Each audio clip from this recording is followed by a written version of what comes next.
నమస్కారం వార్తలకు స్వాగతం. ముందుగా ముఖ్యాంశాలు. నంద్యాలలో విద్యుత్ సబ్స్టేషన్లను వర్చువల్ గా ప్రారంభించిన సీఎం చంద్రబాబు నాయుడు.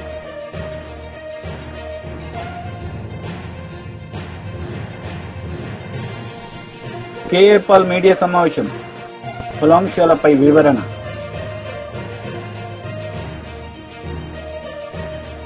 నంద్యాలలో విద్యుత్ సబ్స్టేషన్లను వర్చువల్ గా ప్రారంభించారు సీఎం చంద్రబాబు నాయుడు. ఈ సందర్భంగా ఆయన మాట్లాడారు. ధన్యవాదాలు, అభినందనలు. థ్యాంక్ యూ అనండాల్. అందరికి నమస్కారం.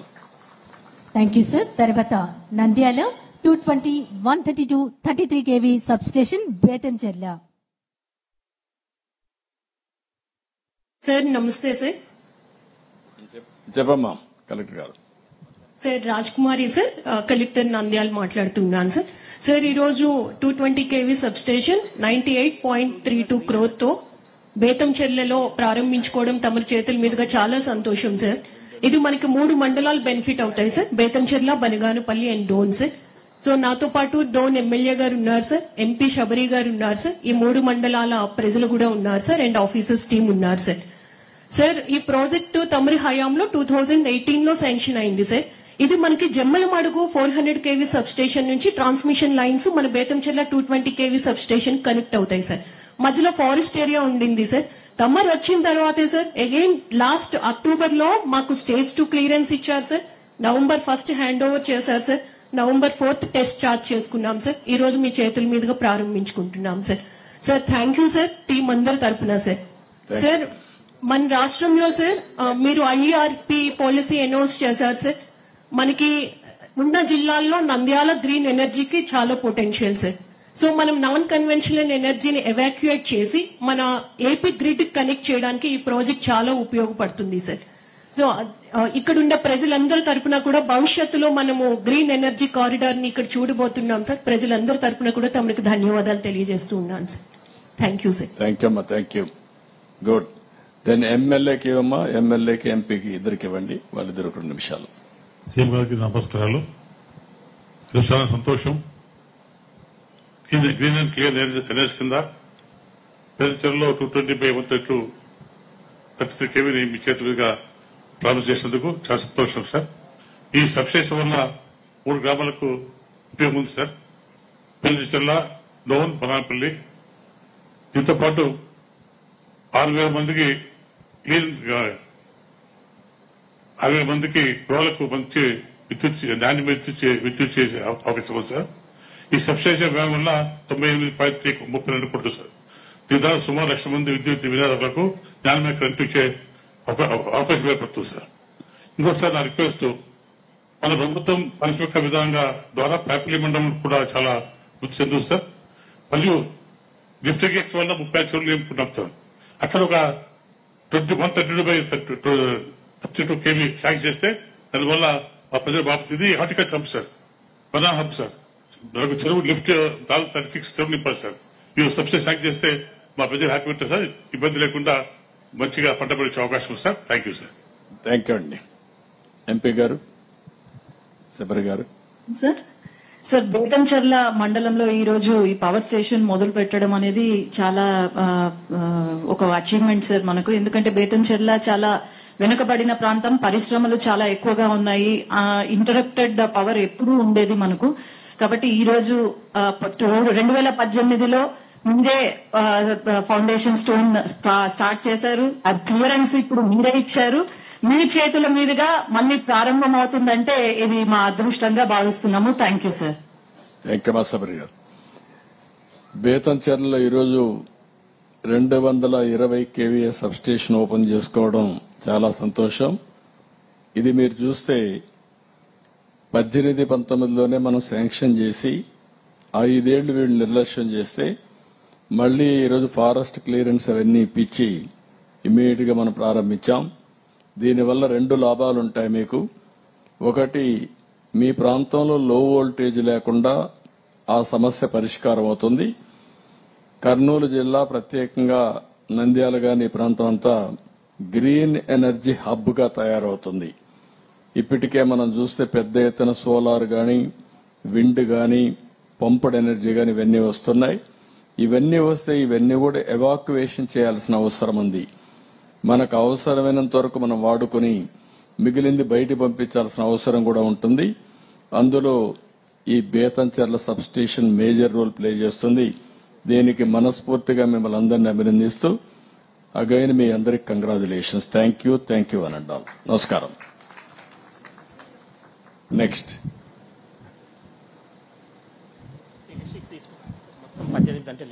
వీడియో కాన్ఫరెన్స్ ద్వారా జిల్లా కలెక్టర్లు, పార్లమెంటు సభ్యులు, అలాగే శాసనసభ్యులు, తెలంగాణ రాష్ట్ర సీఎం రేవంత్ రెడ్డి జన్మదిన వేడుకలు ఘనంగా నిర్వహించుకున్నారు కాంగ్రెస్ పార్టీ శ్రేణులు. ఈ సందర్భంగా వారు మాట్లాడారు.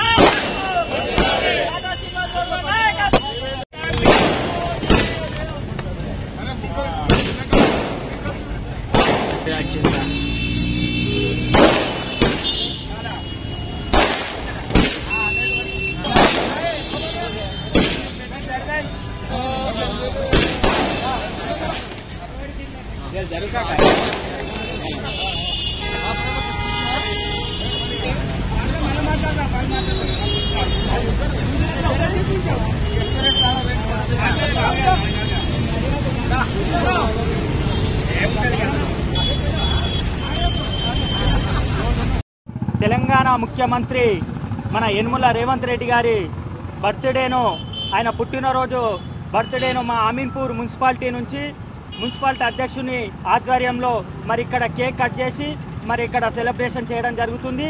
మరి ఆయనకు ఈ యొక్క జన్మదిన శుభాకాంక్షలు తెలియజేస్తూ ఇలాంటి జన్మదిన శుభాకాంక్షలు, ఇలాంటి పుట్టినరోజు మరెన్నో జరుపుకోవాలని, పేదలకు, బడుగు బలహీన వర్గాలకు ఆయన సంక్షేమ పథకాలు ఏవైతే అమలు చేస్తున్నాడో అవి పేదలకందరికీ అందే విధంగా ఆ దేవుని మేము ప్రార్థిస్తున్నాము. మరి ఆయన ఈ యొక్క తెలంగాణలో కాంగ్రెస్ గవర్నమెంట్, కాంగ్రెస్ ప్రభుత్వం అధికారంలోకి రావడానికి ఆయన పిసిసి పదవి తీసుకొని 2 సంవత్సరాల లోపలనే మరి యొక్క తెలంగాణలో కాంగ్రెస్ ప్రభుత్వం ఏర్పాటు చేయడం జరిగింది. కావున యనుమల రేవంత్ రెడ్డి గారికి మరి మా యొక్క అమీన్పూర్ మున్సిపాలిటీ తరఫున మేము కార్యకర్తలం అందరము బ్రహ్మాండంగా ఈరోజు కేక్ కట్ చేసి ఆయనకు బర్త్డే సెలబ్రేషన్ చేయడం జరుగుతుంది. వైసీపీ లీడర్ ఈ సందర్భంగా పలు అంశాలపై ఆయన మాట్లాడారు. ఓ మంత్రి గారికి ఆ బాధ్యతలు అప్పచెప్పి ఆయన ఇక్కడ వెటకారం వ్యంగ్యం ఏంటంటే, పరాకాష్ఠ ఏంటంటే, చంద్రబాబు నాయుడు గారు ప్రకటించినటువంటి వార్డు వాలంటరీ వ్యవస్థకు మంత్రిని కూడా పెట్టారండి. ఇది కూడా మళ్ళీ సొంత కవిత్వాలు కాదు, వైఎస్ఆర్సీపీ సొంత కవిత్వాలు కాదు. కావాలంటే బాల వీరాంజనేయ స్వామికి శాఖలు కేటాయించినప్పుడు జిఏడి నుంచి రిలీజ్ అయిన జీవోని తీయండి. ఆ జిఏడిలో ఆయనకి కేటాయించినటువంటి శాఖలలో వార్డు వాలంటీర్లు మరియు విలేజ్ వాలంటీర్లకు సంబంధించిన శాఖ మంత్రిగా ఆయనకు ఒక విభాగాన్ని అప్పచెప్పడం జరిగింది. మీరు పూర్తిగా అన్యాయమైపోతుంది జనసేన పార్టీ అని మాత్రం నాకు స్పష్టంగా అర్థమైపోతుంది. మిమ్మల్ని ఏదో మిస్లీడ్ చేస్తున్నారని మీ పట్ల అపారమైన సానుభూతి కలుగుతుంది వైఎస్ఆర్ కాంగ్రెస్ పార్టీకి. నిన్న కాక మొన్నేమో లడ్డూ ఉదంతాన్ని తీసుకొచ్చారు, అక్కడ లడ్డూ ఇష్యూయే లేదు. తదుపరి మిమ్మల్ని సనాతన ధర్మ దీక్ష చేయమని పురుగొల్పారు. ఈ రోజున సమాజంలో అలాంటి ఆంధ్రప్రదేశ్లో మరి ముఖ్యంగా మతపరమైన ఏ అంశాలు లేవు, అక్కడ మిమ్మల్ని మిస్లీడ్ చేశారు. జగన్మోహన్ రెడ్డి గారికి సంబంధించిన సొంత భూములు ప్రభుత్వ భూములని, నిన్నేమో సరస్వతి భూములకు సంబంధించిన ఇష్యూ మీద మా చెల్లెళ్ళు వచ్చారు.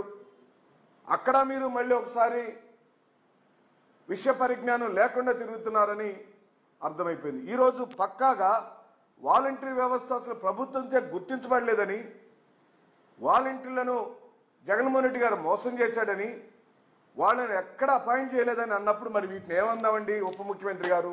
వీటిని చిత్తు పేపర్లు అందామా? ఇవేమైనా పనికిమాలిన పేపర్లా? ఎందుకు వాలంటీర్లకి వాలంటీర్ వ్యవస్థ మీద ప్రాథమిక దశ నుంచే మీకు చెడ్డ అభిప్రాయం ఉంది.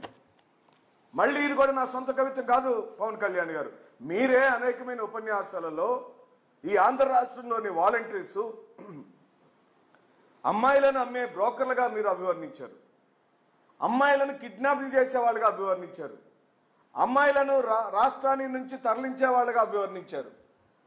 ఇంక పైన ఈ రాష్ట్ర ముఖ్యమంత్రి గారేమో వారిని అసాంఘిక శక్తులుగాను, మూటలు మోసేవాళ్ళుగాను, సంఘ వ్యతిరేక శక్తులుగాను, సంఘ విద్రోహ శక్తులుగాను, భర్తలు ఇంట్లో లేనప్పుడు ఇళ్లలోకి దూరి భార్యలను అవమానపరుస్తున్నట్లుగాను, వాళ్ళని అనరాని మాటలు అని ఆనాడు చంద్రబాబు నాయుడు గారంటే మీరు స్వయంగా మీరే వాలంటీర్లను కిడ్నాప్దారులని అభివర్ణించారు. మీ ఎన్నికల ప్రచారంలోనేమో ఆ వాలంటీర్ వ్యవస్థను కొనసాగిస్తాం, కూటమి ప్రభుత్వం అధికారంలోకి వస్తే 10,000 రూపాయలు అన్న మాట నిజమా కాదా? మీరు చెప్పండి. మీరు సనాతన ధర్మ ఎంపీ లక్ష్మణ్ ప్రెస్ పిన్ నిర్వహించారు. ఈ సందర్భంగా పలు అంశాలపై ఆయన మాట్లాడారు. సైతం చరిత్ర క్షమించదు. ఈ వర్గాలు ఈ దుస్థితికి 75 సంవత్సరాల స్వాతంత్ర అనంతరం కూడా అనేక అసమానతలు ఆర్థికంగా, సామాజికంగా, విద్య, ఉద్యోగపరంగా, రాజకీయంగా వెనుకబాటుతనానికి నెహ్రూ విధానాలు, కాంగ్రెస్ అవలంబించినటువంటి వైఖరి అని చెప్పి ప్రధానంగా నేను ఇవాళ స్పష్టం చేస్తా ఉన్నాను. ఈ దేశంలో మొట్టమొదటి బ్యాక్వర్డ్ క్లాస్ కమిషన్ ఆర్టికల్ 340 అనుగుణంగా రాజ్యాంగానికి లోబడి 29 జనవరి 1953లో కాకా కలేకర్ నేతృత్వంలో ఫస్ట్ కమిషన్ను ఆనాడు ప్రభుత్వం ఏర్పాటు చేస్తే 1955లో కాకా కలేకర్ కమిషన్ వారి నివేదిక ఇవ్వడం జరిగింది. ఈ కమిషన్ యొక్క ప్రధానమైనటువంటి ఉద్దేశాలు, లక్ష్యమల్లా కూడా సోషల్లీ, ఎడ్యుకేషనల్లీ బ్యాక్వర్డ్ క్లాస్ ఎవరైతే ఉన్నారో వారిని గుర్తించి వారి యొక్క అభ్యున్నతి కోసం, సంక్షేమం కోసం, అభివృద్ధి కోసం అనేక సిఫార్సులు వారు చేసిన విషయాన్ని ఆ రోజు ఒక్కసారి పరిగణలోకి తీసుకుంటే అందులో ప్రధానమైన అంశం ఒకటి, undertaking the caste-wise enumeration of the population in the census of 1961.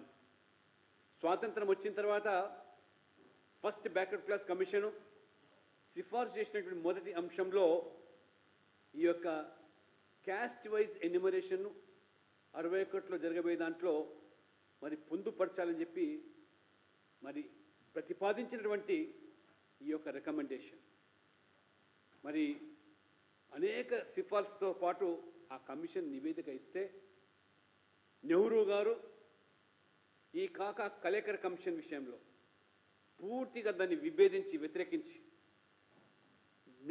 Jawaharlal Nehru opposed the Kaka Kalekar Commission's recommendations primarily due to concerns about the term backward class. వెనుకబాటు తననే పదాని పట్లనే వారు తీవ్రమైనటువంటి వ్యతిరేకత వారు కనబర్చి ఆ రకంగా వారు అంతటితో సరిపెట్టకుండా ఈ కాకా కలేకర్ కమిషన్ రికమెండేషన్ పూర్తిగా బుట్టదాఖలు చేసి వారు వెనుకబాటు తరగతి అనే పదానికే వారు ఒప్పుకోక కుల ఆధారిత రిజర్వేషన్ల కంటే విద్య ద్వారానే ఈ వర్గాలకు సాధికారిత కల్పించవచ్చు కాబట్టి కుల గుర్తింపు వల్ల దాన్ని బలోపేతం చేయడం అవుతుంది, ఆ రకంగా సామాజిక విభజనలు పెంచినట్టు అవుతుందని చెప్పడమే కాకుండా వారు స్వయంగా ఆ రోజు 1961లో జూన్ 27 ఆనాటి దేశంలో ఉన్నటువంటి ముఖ్యమంత్రికి వారు లేఖలు రాశారు. ఏమని? Jawaharlal Nehru wrote letters to the Chief Minister of India opposing caste-based reservations. In a notable letter dated 27 June 1961, he expressed his strong dislike for any form of reservations, particularly in public services, arguing that KA Paul media సమావేశం నిర్వహించారు. ఈ సందర్భంగా పలు అంశాలపై ఆయన మాట్లాడారు. Maulana are running mosques Christian pastors and Catholic priests are running churches and parishes and every other religion. Why not Hindus run their own temples instead of these politicians, Chandrababu, Pawan Kalyan, putting a fight, unnecessary fight, political fight about this Laddu controversy? Number one, Article 14 is violated. Christians, Muslims, others have one rule. Does the Hindus have another rule? No. Therefore, Article 21 is also violated. Right to life. Hindus, Muslims, Christians have right to life. So, I am going for a review petition and request the full bench about this very important matter. And two more things I prayed in my petition. Number one, the Honorable Court, same court, Honorable Justice Gawai Court, passed the order October 3rd. No investigation is done after 37 days. No deadline. So I requested the Honorable Justice, please give them 3 months or 6 months time to investigate and report back. That is also not given the order. That prayer is also, for whatever reason, is not granted. And more important is, I asked the Honorable Justice to form a committee, how the laddus are prepared, how it is distributed, because millions of them are going there still, and these politicians are talking nonsense. So the limited time I presented all facts, except one I was not allowed. But anyway, I am sure the Honorable Justice will hear this and grant me time, review petition, and do justice for 1 billion Hindu. But one thing the Honorable Justice Gawai said, which I liked it very much, and I am grateful. He mentioned Badrinath and other temples, 5, 6. Are we going to give them special territory? I said, no, Your Honor. None of them are requesting or demanding. Why 746 people in Vatican became their own country from Italy? They requested. Who requested? The Catholics and the Pope. Without requesting, why talk about the other 6 temples? Puri, Jagannath, they are not requesting. Why we are requesting for Tirupati? Because this game is going on for 60 years since I was born. Hindu-Christian fight the politicians are creating. I want peace between Hindus, Christians, Hindus, Muslims, right to live because we are a true democracy. I also argued, I am trying to protect India's image, Telugu state's image, globally, because Tirupati temple is known all over the world. 100 crore. So ముఖ్యంగా 3 విషయాలు నేను ఈరోజు argue చేయడం జరిగింది. మొట్టమొదటిది తిరుపతిని union territory ఎందుకు చేయాలి? ఆనరబుల్ జస్టిస్ గవాయ్ గారు అన్నారు, అలాగైతే పూరిని, బద్రీనాథ్ని, ఇంక 4-5 టెంపుల్స్ ఉన్నాయి, వాటిని కూడా చేయాలి కదా. లేదు యువర్ ఆనర్, ఇటలీలో వాటికన్ సిటీ 746 మందికి ఒక దేశమే చేసేశారు. ఎందుకు? పోపు గారు, క్యాథలిక్స్, ప్రీస్ట్స్, అక్కడున్న 120 కార్డినల్స్, ఆర్చ్ బిషప్స్ అడిగారు కనుక ఒక దేశమే చేసినప్పుడు 30 లక్షలు ఉన్న తిరుపతిని, బాలాజీ డిస్ట్రిక్ట్ని ఒక టెరిటరీగా 9 టెరిటరీలో 10వ టెరిటరీగా చేయలేరా? ఓకే, అది తర్వాత చేద్దాం. ఇప్పుడు అర్జెంట్ ప్రేయర్, ప్లీజ్ హియర్ మీ అన్నారు. రెండోది, ఒక కమిటీ ఫార్మ్ చేయండి. ఈ రాజకీయ నాయకులు డ్రామాలు కాకుండా, ఇగో ఇప్పుడు కొత్త ఆయన ఏదో టీటీడీ చైర్మన్ ఇచ్చారు, చంద్రబాబు గారు, ఆయన మిత్రుడికి ఎవరికో. ఇది 1000 కోట్ల ఆదాయం, లక్షల కోట్లు ప్రాపర్టీ. ఎవడు తింటున్నాడు? ఇన్వెస్టిగేట్ చేయండి. ఎంత డబ్బు వస్తుంది? ఇన్వెస్టిగేట్ చేయండి. కమిటీని ఫార్మ్ చేయండి. మూడో ప్రేయర్ నేను అడిగింది ఏంటంటే, డెడ్ లైన్ ఇవ్వండి ఈ సిబిఐ ఎంక్వైరీకి.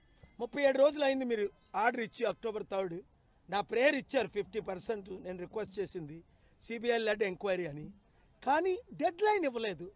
ఒక 3 నెలల్లో 6 నెలల్లో టైం ఇస్తేనే కానీ ఇది 3 సంవత్సరాలు అవుతుందో తెలియదు, 30 సంవత్సరాలు. ఎందుకంటే Chandrababu Naidu BRS leader media సమావేశం నిర్వహించారు. ఈ సందర్భంగా పలు అంశాలపై ఆయన మాట్లాడారు. తెలంగాణ ప్రజల యొక్క చెమట రక్తాన్ని కూడా మరి పీడ్చి డబ్బులని కూడా పెద్ద ఎత్తున వసూలు చేసుకుంటూ ఈ రకమైనటువంటి స్కామ్లు కూడా పాటుపడుతూ ఉన్నారు. ఒకటి కాదు, రెండు కాదు, అనేక పొద్దున లేస్తే ముఖ్యమంత్రి గారు ఎంతో పెద్ద ఎత్తున నిర్మించినటువంటి మరి ప్రగతి భవన్ని ఈరోజు సరే వారు ప్రజాభవన్గా పేరు మార్చుకున్నా, ముఖ్యమంత్రి గారు నివసించడానికి అన్ని రకాల ఆమోగ్యమైన నివాసం ఉన్నా తనింటికే పరిమితమై సొంతికి పరిమితమై అక్కడి నుండే కార్యకలాపాలన్నీ కూడా మరి నడిపిస్తా ఉన్న సంగతి మనం గమనించినాం. మరి వారు పొద్దున్న లేవంగానే ఏ రకంగా ఎక్కడి నుంచి డబ్బులు వస్తాయి, ఏ రకంగా ఏ ప్రభుత్వ స్కీమ్ కానీ ఏ ప్రాజెక్ట్ తీసుకుంటే డబ్బులు వస్తాయి, ఏ వ్యాపార రంగం వారి దగ్గర డబ్బులున్నాయి, ఆల్రెడీ డబ్బులు ఎట్లా మనం కాజేయచ్చు అనే ప్రణాళికలే పొద్దున్న లేస్తే మరి ముఖ్యమంత్రి గారి నివాసంలో మరి ప్రణాళికలు రూపొందిస్తూ ఉన్నారు. మాటలో చెప్పాలంటే మరి వారింట్లోనే అన్ని యొక్క ప్రాజెక్ట్స్ యొక్క అంచనాలు తయారవుతూ ఉన్నాయి.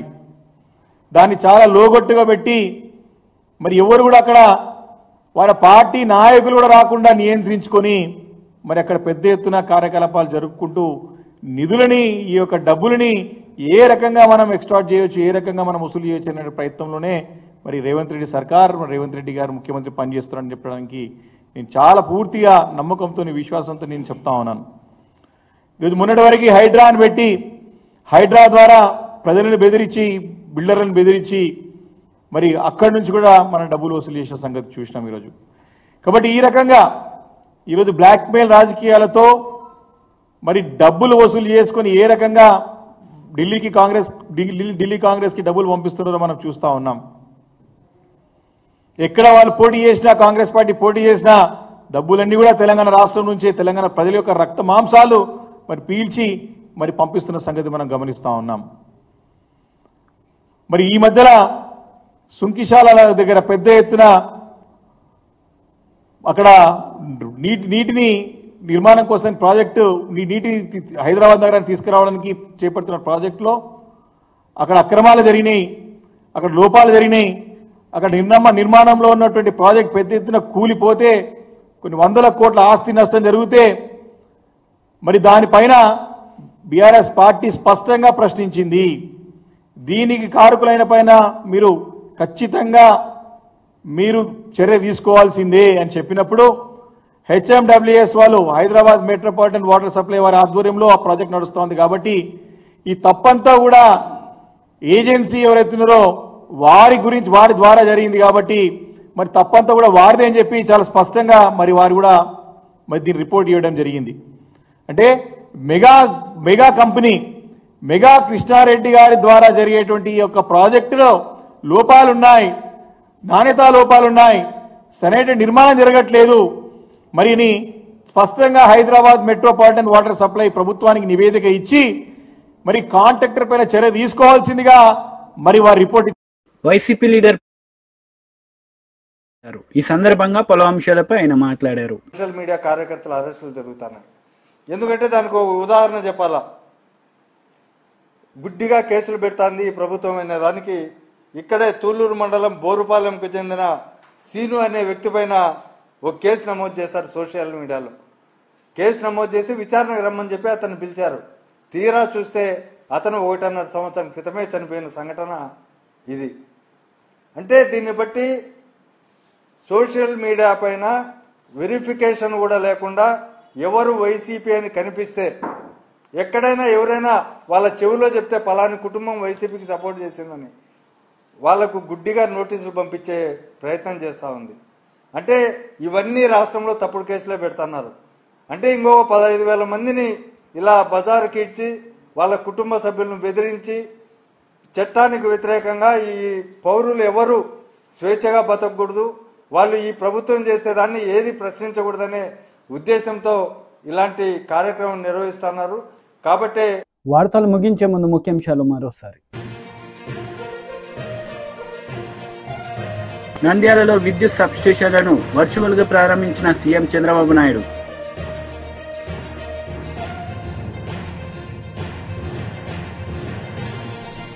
కేఏ పాల్ మీడియా సమావేశం, పలు అంశాలపై వివరణ.